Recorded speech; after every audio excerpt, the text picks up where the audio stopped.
Hi Mick, Phil Beever here from the Wilderness Club. Just to recap on our lesson last night. So things are getting definitely better. We can see that evidently here with your swing here on the left. Swing at the top, slightly shorter. If we have a look at you last time when we got together, swing on the right, it's a lot longer, a lot more disconnected.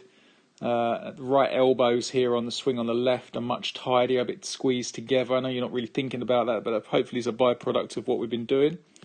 As you start down with the swing on the left, we can see the shaft is trying to shallow. It is trying to move this way, the club head and shaft. And we can see halfway down, I mean, that's not too bad. I mean, it's still a fraction steep, but it's not cutting through the left forearm. It's in between the two forearms. So, which really you'd hit a dead straight shot if the club face matched. But most pros would like to see the shaft lean either at the bottom of the forearm, so either there for a draw, or we'd like to see it there for a fade. Okay, so they're very small, subtle differences. But we're gonna once we get to a position in between them, we'll decide what we want to do. If we look at the swing here on the right, as you come down, we can see there it's a lot steeper. That shaft is literally cutting straight through that left forearm quite steeply. So it's improved a tiny bit, but it's enough to still see much better with shots. The big thing that's improved, Mick, is the release. You know, you're starting now to, it's hard to see because the camera rate's not great on these things, but the club face is starting to rotate much better. So, you know, the club coming out here has got less loft on it than previous.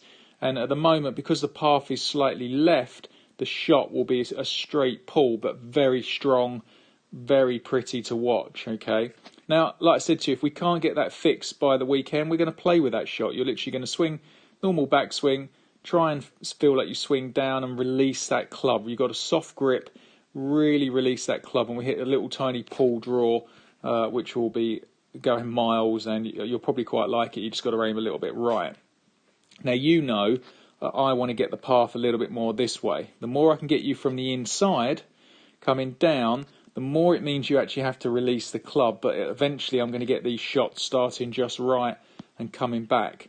Now, even if we never get to that stage, I just want tiny soft cuts, you know, little tiny ones with a really strong flight. But the feeling for you is to still feel that this moves this way on the way down, okay, into the slot. So we'd get it a little bit more, let's go back, sort of there, okay?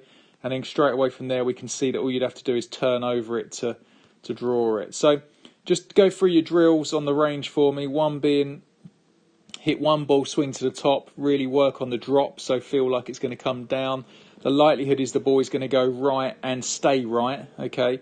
And that's purely that the path will be correct, so you'll be attacking the ball from the inside, but the face will still be open. Just put up with that.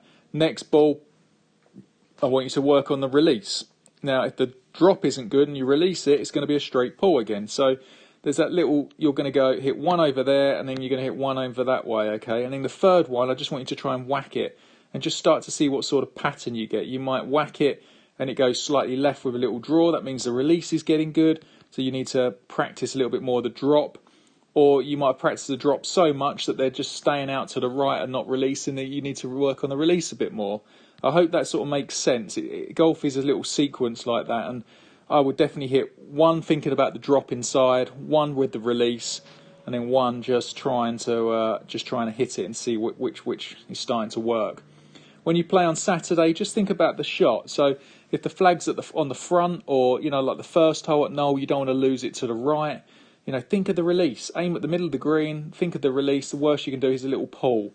On the most of the holes, like you said at Knoll, you just can't lose it right, to be fair. So you could do that all the way around. But if there was a hole where you don't want to lose it left, you can just think about the drop, and that would make sure the ball starts straight to right and stays that way. So think about the right thing at the right time, and the ball going into the green as well. If the pin's on the right, you could think about the drop and maybe push it onto the flag. I hope that makes sense. It's moving in the right direction, and I'll see you soon.